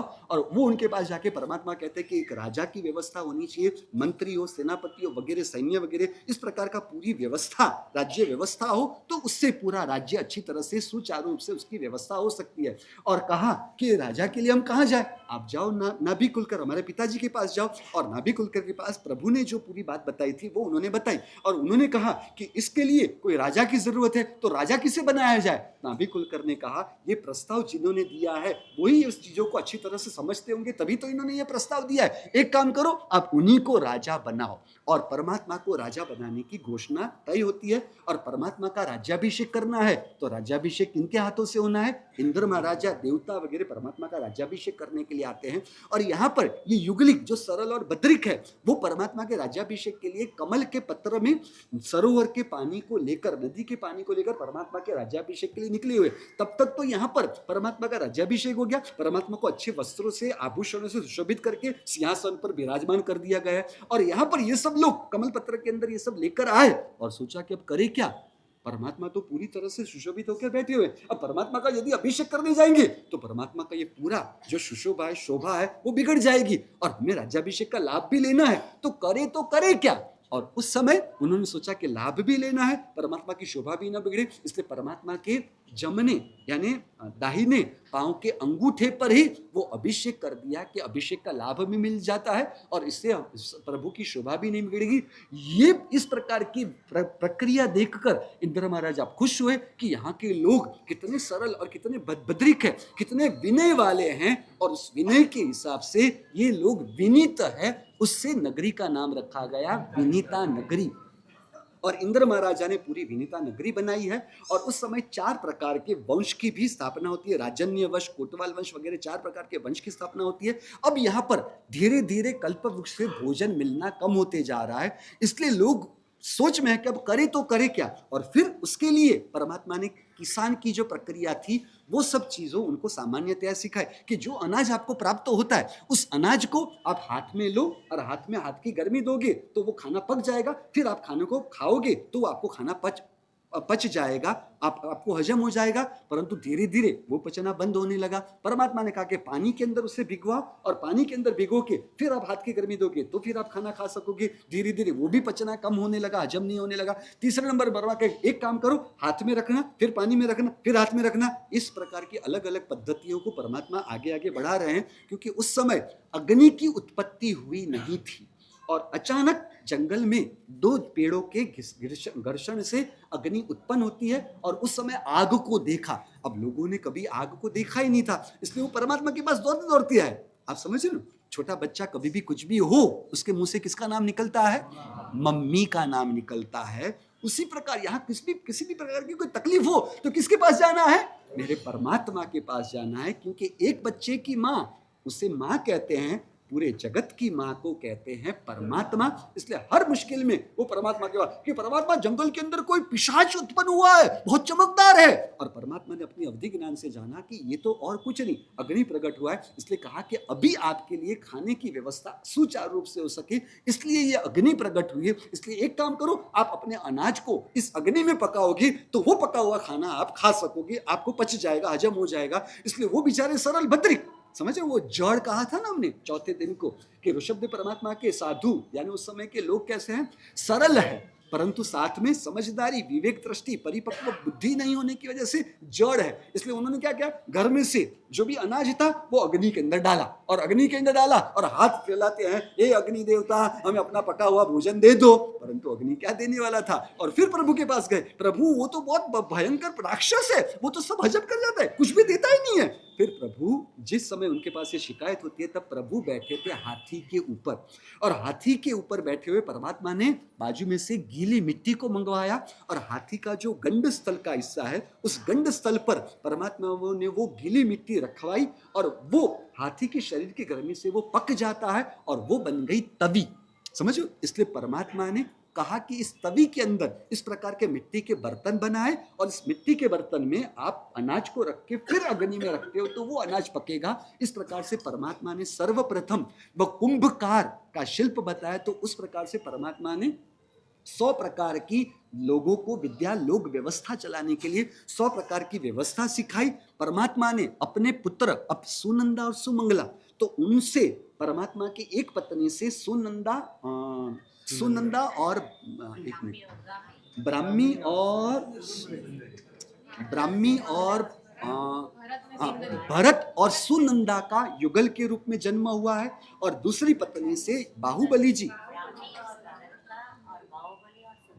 सुनंदा ने बाहुबली हाँ, और सुंदरी देखा मेरे ऐसा इस प्रकार से वो इतिहास के शब्द में घोटाला क्या है, बाहुबली और सुंदरी को जन्म दिया। सुनंदा ने, जोर से बोला ना, सुनंदा ने बाहुबली और सुंदरी रूप युगल को जन्म दिया, और और भरत और ब्राह्मी युगल को सुमंगला ने जन्म दिया। और फिर इस प्रकार के 2 युगल का जन्म हुआ है, और फिर सुमंगला, शायद सुमंगला जी 48 नहीं 49 पुरुष युगल को जन्म देते हैं। समझियो, यानी ये घटना भी बदल रही है। जो पहले केवल पुरुष और स्त्री के युगल का जन्म होता था, अब यहाँ पर 49 पुरुष युगल का जन्म हुआ, यानी टोटल हो गए 100 पुत्र और 2 पुत्री। समझियो, ऋषभदेव परमात्मा की 2 पुत्रियां और महावीर स्वामी परमात्मा की 1 पुत्री। 24 तीर्थंकरों में 3 ही पुत्री है। समझ रहे हो, और 24 तीर्थंकरों में 3 चक्रवर्ती को बाजू में रखो, मल्लीनाथ परमात्मा, निम्नाथ परमात्मा ने विवाह नहीं किए, इसलिए उनके पुत्र नहीं है। तो 24 परमात्मा में बचे कितने, 19 बचे। 1 मिनट, 2 ब्रह्मचारी है और 3 चक्रवर्ती है, 5 कम करो, इसलिए 19 तीर्थंकरों के कुल 400 पुत्र है और 3 पुत्रियां हैं। समझ रहे हो, और केवल 3 चक्रवर्तियों के पुत्र रत्न का साम्राज्य बताया है, पुत्रों का साम्राज्य 4 करोड़ का, बराबर है। इस प्रकार की यहाँ पर बात हुई, और परमात्मा अपनी बेटी ब्राह्मी जी को लिपि सिखाते हैं, यानी जो अ आ ई क ख ग घ वगैरह है वो उनको सिखाया गया। फिर उन्होंने सुंदरी जी को गणित सिखाया, 1 2 3 4 वगैरह संख्या है वो सिखाया। बाहुबली जी को और भरत जी को उन्होंने पुरुष की 72 कला और स्त्रियों की 64 कला सिखाई, और 100 प्रकार के शिल्प वगैरह जो थे वो 5 मुख्य थे, उसके पेटा विभाग के रूप में 20-20। उस प्रकार से परमात्मा ने पूरी लोक में जीवन जीने की पूरी व्यवस्था बनाई। जिसे मोक्ष में जाना है, पर मोक्ष में जाने वाले परमात्मा भी सज्जनता की पूरी व्यवस्था, सज्जनता का पूरा ढांचा बनाया। क्योंकि यदि ये ढांचा नहीं होता तो सज्जनता से ही धार्मिकता का जन्म होता है, आस्तिकता का धर्म जन्म होता है, और आस्तिकता और धार्मिकता में से ही साधुता का जन्म होगा, और साधुता में से ही प्रभुता का जन्म होगा, और उस प्रभुता में से ही सिद्धता का जन्म होगा। यानी सिद्धता का जन्म सज्जनता, मानवता के धर्म के बिना नहीं हो सकता। तो परमात्मा ने वो व्यवस्था बनाकर सिद्धता का बीज बोया है। समझिए, खुद को भले मोक्ष में जाना है, परंतु लोगों की वास्तविक जो व्यवहारिक व्यवस्था वह सुचारू रूप से हो, इसलिए परमात्मा ने पूरी ये व्यवस्था बनाई।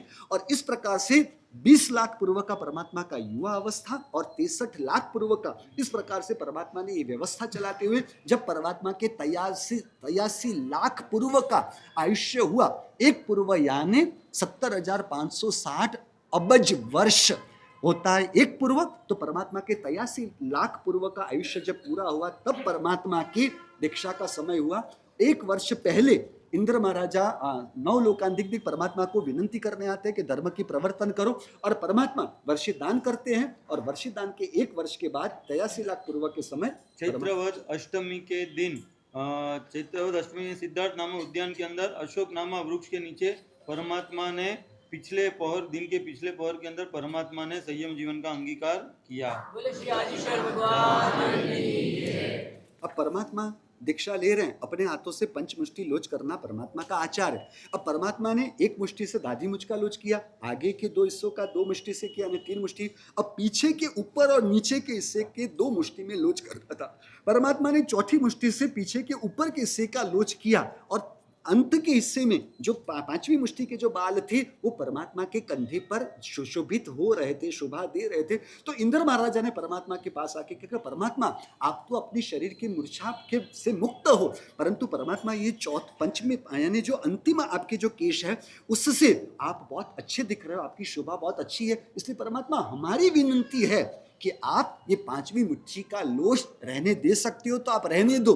परमात्मा किसी को मना नहीं कर सकते हैं, उस उद्देश्य से मैं अच्छा दिखूंगा ऐसा कोई परमात्मा का भाव नहीं, इसलिए परमात्मा अपनी 5वीं मुट्ठी का लोच नहीं करते हैं। और इस प्रकार परमात्मा की दीक्षा होती है। परमात्मा के साथ 4000 लोगों ने दीक्षा ली है। अब 4000 लोगों ने दीक्षा ली, दीक्षा के दिन परमात्मा का उपवास चल रहा है। अब दूसरा दिन आया, सभी 4000 का राम उपवास है। अब दूसरे दिन को तो भूख लगी है, और भूख लगी तो परमात्मा के पास आए, परमात्मा हमें भूख लगी है, क्या करें? भूख के लिए भोजन की तो जरूरत पड़ेगी ना। परमात्मा मौन रहते हैं। मौन रहने के पीछे का उद्देश्य समझो अभी। तो पार्श्वनाथ परमात्मा ने अपने सेवक के पास नवकार सुनवाया, सर्प को खुद ने नहीं सुनवाया। क्यों नहीं सुनवाया?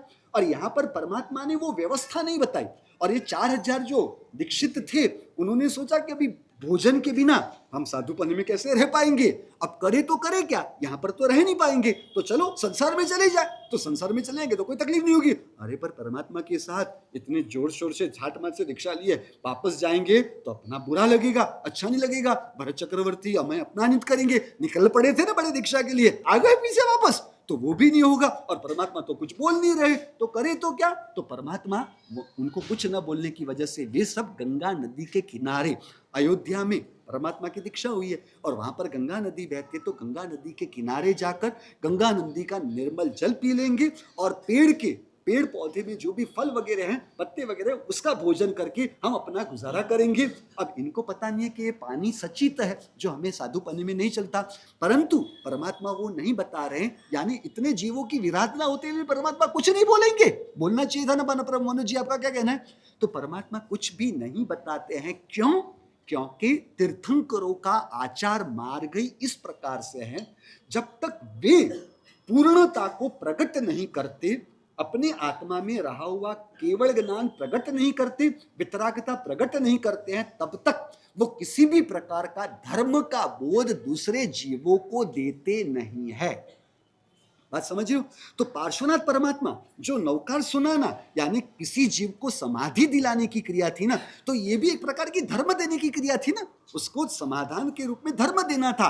तो ये धर्म देना वो परमात्मा का आचार मार्ग न होने की वजह से परमात्मा ने सेवक के पास करवाया। और यहां पर भी परमात्मा ने जब तक खुद ने केवल ज्ञान पाया नहीं, क्योंकि केवल ज्ञान प्राप्त होगा तब चतुर्विध संघ की स्थापना होगी, तब 2 प्रकार के धर्म को परमात्मा बताएंगे ना, एक है साधु धर्म और एक श्रावक धर्म। जब साधु धर्म बताएंगे तब साधु धर्म के साथ उसके जो पंचाचार के पालन के रूप में प्रक्रिया थी वो बतानी थी। यहां पर परमात्मा को केवल ज्ञान न होने की वजह से परमात्मा वहां पर मौन रहे हैं। समझ रहे हो? इस प्रकार के तीर्थंकरों का आचार बताया है। अब यहाँ पर वो अपना जीवन इस तरह से गुजार रहे हैं, लोच वगैरह की विधि पता नहीं, इसलिए लंबे लंबे बाल भी हो गए, जटा वगैरह भी शरीर मस्तक पर धारण हो गई है। और यहाँ पर नमी और विनमी जो परमात्मा ने उन्होंने अपने पुत्र के रूप में अपनाया था, वो परमात्मा के दीक्षा के समय नहीं थे, और परमात्मा ने अपने 100 पुत्रों के बीच अपना जो भी पूरा राज्य था वो राज्य विभाजित कर दिया था। अब नमी विनमी भरत चक्रवर्ती के पास गए कि हमें अपने हिस्से का कुछ दो, और वो कहते कि इतना छोटा सा नहीं, हमें ऐसा कुछ छोटा मोटा नहीं चाहिए, ऐसा है हम प्रभु के पास जाते हैं। वो प्रभु के पास जाते हैं, प्रभु कुछ बोलते नहीं, और प्रभु की सेवा अलग अलग प्रकार से नमी विनमी करते हैं। एक बार धर्मेंद्र परमात्मा की वंदन करने के लिए आए थे छद्मस्त अवस्था में, और उस समय उन्होंने नमी विनमी की इस प्रकार की भक्ति को देखकर उन्होंने उनको कहा कि प्रभु आपको साधु होने की वजह से कुछ भी नहीं देंगे, परंतु आपकी भक्ति से प्रभावित होकर मैं आपको सब कुछ दूंगा, चिंता मत करो। और वैताद्य पर्वत के उत्तर दिशा और दक्षिण दिशा के जो भी राज्य थे वो उनको दी, उनको अलग अलग प्रकार की विद्या दी, और वहां से विद्याधर की प्रक्रिया वहां से चालू हुई। और इस प्रकार से परमात्मा पारने के लिए रोज गोचरी वरने के लिए जाते हैं, परंतु लोग जानते हैं कि ये कौन आए हैं, ये तो हमारे राजा है, और वो राजा हमारे घर आए तो उनको क्या देना चाहिए, उनको अच्छा कुछ भेंट देना चाहिए, अच्छे आभूषण देने चाहिए, अच्छे वस्त्र देने चाहिए। उस प्रकार से ये चीज धरते हैं, परंतु खाने की चीज वो थोड़ी ना पूछी जाती है। इस तरह से उनको पता नहीं है प्रभु का आचार, और परमात्मा को उस वजह से 24 उपवास 400 दिन तक करने पड़े। 400 दिन के अंत में बाहुबली जी के पौत्र श्रेयांश कुमार, उन्होंने अवधि ज्ञान से, जाति स्मरण ज्ञान से परमात्मा को देखा, और परमात्मा के लिए लोग चिंतित कि परमात्मा सबके घर जाते हैं, पर क्यों जाते हैं, किस लिए जाते हैं, परमात्मा कुछ बोल भी नहीं रहे और हमें पता भी नहीं चल रहा है, करे तो क्या, करे तो फिर। और उसलिए श्रेयांश कुमार परमात्मा को दूर से देखकर उन्हें जाति स्मरण ज्ञान हुआ, और परमात्मा के साथ पूर्व के भव, जो 8 भवों से उनके साथ संबंध था, वो संबंध उनको पता चले, और परमात्मा ने दीक्षा ली हुई है, और दीक्षा लेने के बाद परमात्मा जो विचर रहे हैं वो गुजरी के लिए ले रहे हैं, विचर रहे हैं। इसलिए वो तुरंत ही नीचे उतरते अपने महल में से, और नीचे उतर के परमात्मा को विनंती करे, परमात्मा आप गुजरी के लिए निकले हुए, परंतु किसी को पता नहीं है, इसलिए प्रभु आप मुझे गुजरी का लाभ दो। और उसी समय श्रेयांश कुमार को भेंट के रूप में 500 बैलगाड़ियां भर के इक्षुरस है, मतांतर 500 मटके भर के इक्षुरस उनको भेंट के रूप में आया हुआ है। तो परमात्मा को कहा कि परमात्मा ये इक्षुरस मेरे लिए भेंट के रूप में आया हुआ है, तो परमात्मा इस इक्षुरस से पारने का आप मुझे लाभ दो। और इक्षुरस से परमात्मा का पारना होता है 400 दिन के अंत पर, और उसी के अनुकरण के रूप में संघ में वर्तमान में वर्षित अब चल रहे हैं। इस प्रकार से परमात्मा का पारना हुआ, और परमात्मा साधना काल के अंदर चल रहा है। और यहाँ पर मरुदेवा माता भरत चक्रवर्ती को पूछ रहे हैं कि माता, मरुदेवा माता भरत को पूछ रहे, अभी चक्रवर्ती हुए नहीं है, भरत को पूछ रहे कि मेरे पुत्र की कुछ खबर तो दो, मेरे पुत्र का क्या हाल होगा। परंतु परमात्मा कहाँ विचर उनको पता नहीं है। और फिर वो रोते रोते रोते उनके आंख के जो पर्दे, आंख की चमक है, जो रोशनी है, वो भी रोशनी है, वो रोशनी भी क्षीण हो जाती है, और वो उनके आंख पर पडल जम जाते हैं। पडल तो गुजराती में कहेंगे, यानी आंख के ऊपर एक अंधेरी जैसी, पर्दे जैसी स्थिति, पड़ यानी पर्दे जैसी स्थिति हो जाती है। और परमात्मा यहाँ साधना करते करते 1000 वर्ष के अंत में परमात्मा को अभी केवल ज्ञान होना है। और फाल्गुन मास के कृष्ण एकादशी के दिन कितने होशियार और चालाक है, देखो आपको पता चलेगा। और तो मातृभक्ति, 5-10 मिनट है, भरत चक्रवर्ती और बाहुबली जी का प्रसंग आ रहा है। परमात्मा उनको जब केवल ज्ञान होना था, इसलिए परमात्मा अयोध्या नगरी पधारे, और वहां पर केवल ज्ञान की खबर पहुंची भरत चक्रवर्ती, भरत महाराजा के पास। अब उनके पास वो खबर पहुंची, उसके पहले उनके आयुधशाला में, यानी शास्त्रागार, जहां आप शस्त्र रखे, वहां चक्ररत्न उत्पन्न हुआ है। इसलिए चक्ररत्न बता रहा है कि आपको चक्रवर्ती होना है, और आपको 12 साल के लिए वो चक्र रत्न उत्पन्न होने का महोत्सव करना है। उन्होंने चक्ररत्न के महोत्सव की घोषणा करने की बात अभी रखी, वहां पर परमात्मा की केवल ज्ञान की खबर मिली, और केवल ज्ञान की खबर मिली, सोच में पड़ गए, क्या करूं, चक्ररत्न का महोत्सव करूं या परमात्मा के केवल ज्ञान का महोत्सव करूं। वो सोच में, वो दुविधा में रहते हुए उन्होंने सोचा ये चक्ररत्न का महोत्सव तो मुझे 7वीं नरक के अलावा और कुछ नहीं देने वाला है, मुझे केवल ज्ञान का महोत्सव करना है। और परमात्मा के केवल ज्ञान के महोत्सव की घोषणा करते हैं। यहाँ पर मरुदेव माता को कह रहे हैं कि आप जब तक, अब तक मुझे बार बार पूछ रहे थे, अब आपके पुत्र ऐसे परमात्मा पधार चुके हैं, अब अपने अवनीताल यानी अयोध्या नगरी के बाहर ही परमात्मा पधारे हुए हैं। और परमात्मा के दर्शन के लिए अपनी माता को हाथी की अंबाड़ी पर बैठाकर, दादी ऐसे मरुदेव माता को हाथी की अंबाड़ी पर बैठाकर वहां लेके जा रहे हैं। और दूर से उनकी आंखों के तो प्रकाश चला गया और दूर से उनका वर्णन करते कि परमात्मा माता, आप मेरे राजा होने की बात बार बार मुझे अवलंबा दे रहे थे, परंतु मुझसे भी बड़ा ठाट तो आपके पुत्र रत्न का है। देखो तो सही कितने देवता है, समोसन है वगैरह, सब वर्णन सुनते सुनते माता इतने हर्षित होते हैं और हर्ष की वजह से आंख पर वो जो पर्दे जमे होते हैं पर्दे गिर गए और दूर से अपने पुत्र को देखा और देखते ही भोले थे, सरल थे और बेटा ऋषभ, बेटा ऋषभ, बेटा ऋषभ, मैं तेरे लिए इतने वर्षों से रो रही थी, दुखी हो रही थी, बेटा तू देख तो सही। और परमात्मा उनके सामने देखते भी नहीं है और न देखने की वजह से वो दुखी होते हैं। देखा ये संसार कैसा है, मैं जिसके लिए रो रही थी वो मेरी और देखने के लिए भी तैयार नहीं, इतना जो साम्राज्य वगैरह है उसके अंदर वो इतना खो गया है, जीव अकेला आया है, अकेला गया है, ये संसार में कोई किसी का नहीं है, मैं उससे अलग हूं, वो मुझसे अलग है। और वो भावधारा में चढ़ते चढ़ते ऋषभदेव परमात्मा के माता, उन्हें केवल ज्ञान की प्राप्ति होती है मरुदेव माता को, और मरुदेव माता वहीं पर हाथी की अंबाड़ी पर बैठे बैठे ही मोक्ष में पधार जाते हैं। यहाँ कवि ने कल्पना की कि परमात्मा जैसे पुत्र रत्न कोई नहीं मिलेंगे, कि जिन्होंने क्या किया, उन्हें जो केवल ज्ञान का रत्न प्राप्त हुआ, वो केवल ज्ञान का रत्न उन्होंने किसे भेंट के रूप में दिया, उन्हें भेंट के रूप में माता को दिया। और माता भी कैसी थी, जिस बेटे की शादी मुक्ति रूपी कन्या के साथ होनी थी, वो पहले वहां पर जाके वो बहू को मैं देख लूं, बाद में अपने बेटे की शादी उसके साथ कराऊंगी। इस प्रकार के माता और इस प्रकार के पुत्र की जोड़ी दुनिया में नहीं मिलती। वहां पर आए, परमात्मा की देशना सुनी, परमात्मा ने समोसन चतुर्वेद संघ की स्थापना की और उस समय ब्राह्मी जी ने दीक्षा ली और सुंदरी जी भी दीक्षा लेना चाहते थे, परंतु भरत चक्रवर्ती ने उन्होंने मना किया कि तुम्हें दीक्षा नहीं लेनी, क्योंकि मैं तुम्हें स्त्री रत्न बताऊंगा। यहाँ पर चक्र रत्न का महोत्सव करने के लिए 6 खंड का साम्राज्य प्राप्त करके जब वो वापिस लौटे, तब एक बुढ़ी अम्मा को देखते हैं कि बुढ़ी अम्मा कौन आई है, चक्रवर्ती होके आए हुए। तो वो 6 खंड का साम्राज्य जीत कर आए और देखा तो बुढ़ी अम्मा कौन है, तो पूछा तो ये कोई नहीं है, आप ही की बहन, आपकी युगलिनी ऐसे सुंदरी जी है, आपने उन्हें दीक्षा की अनुमति न दी, इसलिए उन्होंने अलूने यानी बिना नमक के रोटी और दाल के ही 60,000 साल तक उन्होंने एम्बिल किए हैं। और उस स्थिति में देखकर भरत चक्रवर्ती को पछतावा होता है कि मैं स्त्री रत्न बनाना चाहता हूं और इनकी दीक्षा की इतनी तीव्र भावना है। और वो सोच में थे, तभी परमात्मा की खबर मिल के परमात्मा का समोसन रचा हुआ है और परमात्मा को वंदन करने के लिए गए और परमात्मा ने देशना फरमाई और परमात्मा के पास सुंदरी जी ने परमात्मा को कहा, परमात्मा आप भरत चक्रवर्ती को कहो मुझे दीक्षा की अनुमति दे, मुझे स्त्री रत्न नहीं बनना, क्योंकि स्त्री रत्न बनने वाली स्त्री को नियमा दीक्षा भी नहीं होती और उनको छठी नरक में ही जाना पड़ता है, मुझे ऐसे स्त्री रत्न को प्राप्त नहीं करना। और परमात्मा ने भरत जी के सामने देखा और भरत जी शर्मा गए, उन्होंने कुछ भी नहीं कहा और उस तरह से सुंदरी जी की दीक्षा होती है। यहाँ पर ये चक्र रत्न अभी प्रवेश अंतर में आयुषशाला में प्रवेश नहीं कर रहा है और उस समय मंत्री को पूछा कि आयुषशाला में प्रवेश जब तक नहीं करेगा तब तक मैं चक्रवर्ती के रूप में घोषित नहीं हो सकता, मैं चक्रवर्ती के रूप में माना नहीं जा सकता हूं। तब उन्होंने कहा कि आपने 6 खंड के ऊपर तो विजय प्राप्त की, परंतु आपके जो 99 भाई है उन्होंने आपकी शरणागति कहां स्वीकारी है, जब तक वो आपको अपने ऊपर शीर्ष छत्र के रूप में नहीं स्वीकारे तब तक आप चक्रवर्ती के रूप में नहीं बन सकते हो। और उस समय उन्होंने 99 में से 98 भाइयों को ये खबर भेजी कि आप मेरी शरणागति स्वीकार लो वरना आपको युद्ध करना पड़ेगा। 98 भाई प्रभु के पास जाते, प्रभु ने प्रतिबोध करते, प्रभु के पास उनकी दीक्षा हो जाती है। 99 के रूप में बाहुबली जी को खबर भेजी, बाहुबली ने कहा कि हम भी किसी से कम नहीं, आ जाओ मैं भी युद्ध करने के लिए तैयार हूं। दोनों के बीच में युद्ध चलता है 12 वर्षों के लिए, लाखों सैन्य का संहार होता है। इंद्र महाराज आते हैं, कहते हैं कि आप परमात्मा के पुत्र परिवार में आते हो और एक जमीन के टुकड़े को प्राप्त करने के लिए, एक चक्रवर्ती पने को प्राप्त करने के भाई भाई के युद्ध में आपस में इतने सैन्य का संहार, उन्होंने क्या गलती की है, ऐसा होता आप दोनों आपस में समझ लो, एक केस को यहीं पर इस प्रकार से निपटा लो। और दोनों के बीच में अलग अलग प्रकार के छोटे युद्ध होते हैं। उस युद्ध के अंदर यानी हाथ को झुकाना है, आंखों को खुली रखना है,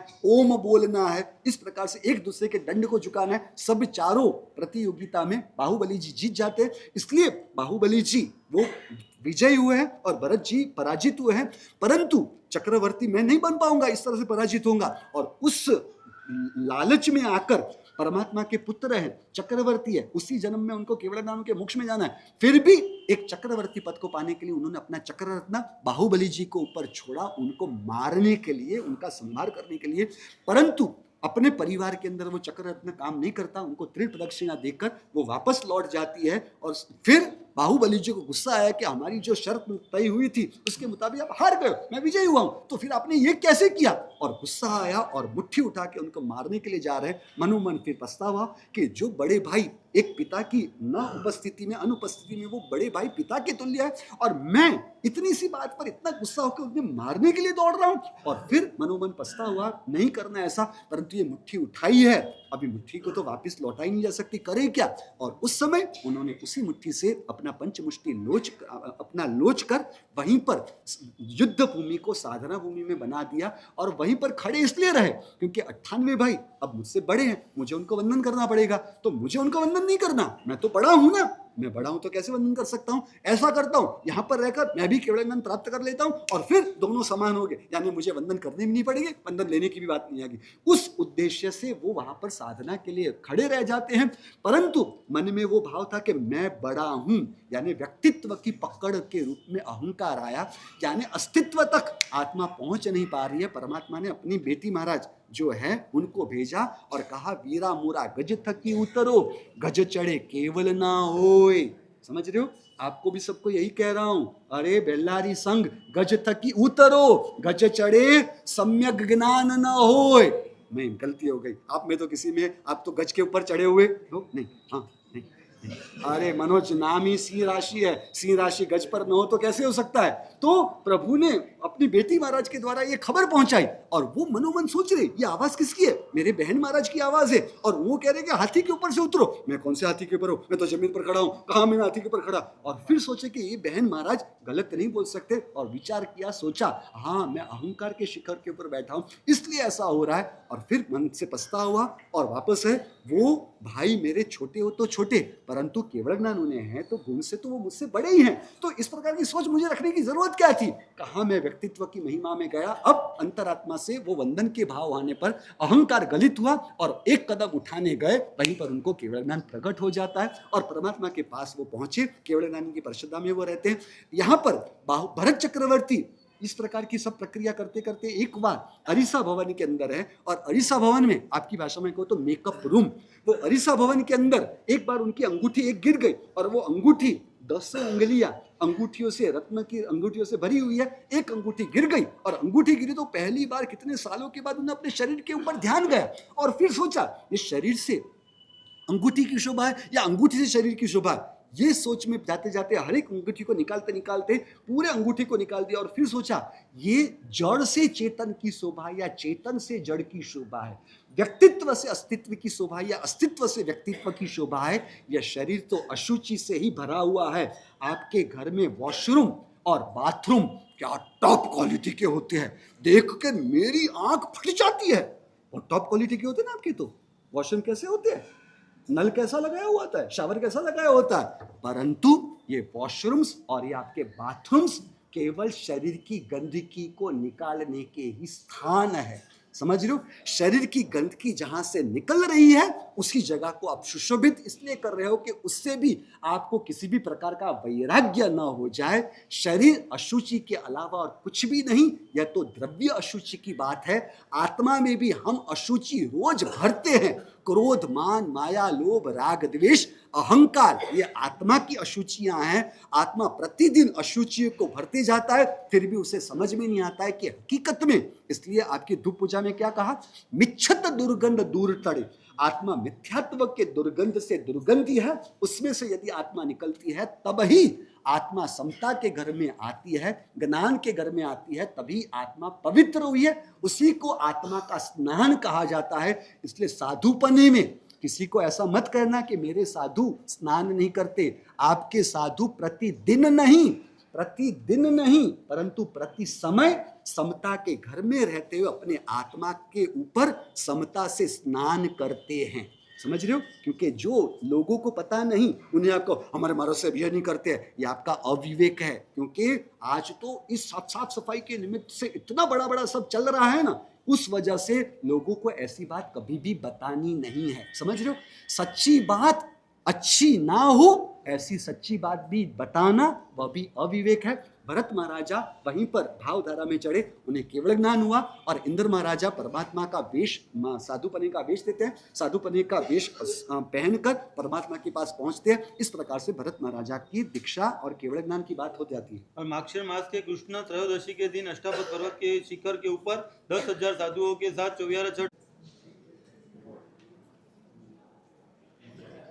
अब परमात्मा का मोक्ष हुआ तो परमात्मा के अग्नि संस्कार के लिए इंद्र महाराजा, देवता बलेंद्र चमेंद्र वगैरह आके परमात्मा की पूरी वो अग्नि संस्कार की प्रोसीजर करते हैं, और फिर परमात्मा की साधुओं की संपदा बताते हैं।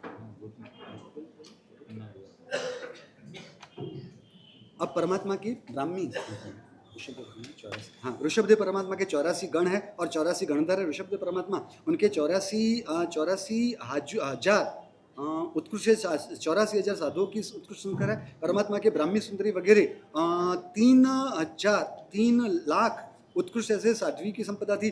श्रेयांश प्रमुख वगैरह श्रावकों की 300 लाख यानी 3,05,000 उत्कृष्ट श्रावकों की संपदा थी। और परमात्मा के सुभद्रा वगैरह श्राविकाओं की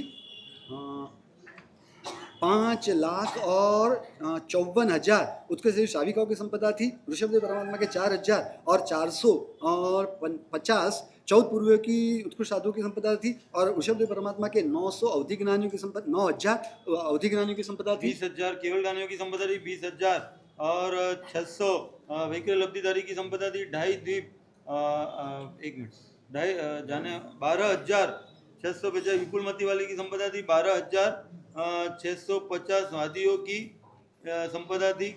ऋषभदेव परमात्मा 20,000 साधु मोक्ष में गए और 40,000 साधु युवन मोक्ष में गए। इस कौशलिक ऋषभदेव परमात्मा का अनुत्तर विमान में उत्पन्न होने वाले और आगामी मनुष्य गति में मोक्ष जाने वाले 20,900 साधु भगवंतों की संपदा थी। युगांतरक भूमि, युगांतरक भूमि, 2 प्रकार की युगांतरिक भूमि और पर्यायकृत भूमि। भगवान के बाद असंख्य पुरुष युग मोक्ष में गए। ये युगांतरिक भूमि और प्रभु का केवल ज्ञान पैदा उत्पन्न होने के बाद होने पर अंतर्मुहूर्त में मरुदेवा माता अंतकृत केवली होकर मोक्ष में पधारे। इस तरह से परमात्मा का चरित्र यहाँ पर पूरा हुआ। और अपने केवल 10 से 12 मिनट का प्रवचन बाकी रहेगा आपके संघ की प्रक्रिया हो जाने के पश्चात।